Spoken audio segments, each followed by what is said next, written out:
হঠাৎ করেই সামনে এসেছে নতুন একটি দাবি।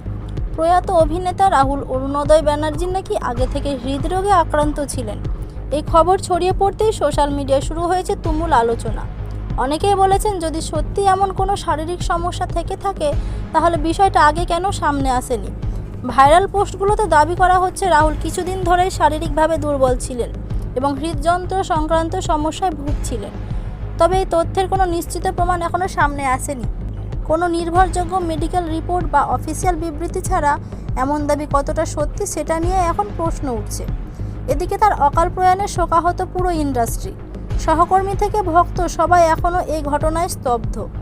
একজন প্রাণবন্ত মানুষ যিনি সবসময় পর্দায় হাসি নিয়ে হাজির হতেন, তার এমন হঠাৎ চলে যাওয়া অনেকের কাছে অবিশ্বাস্য।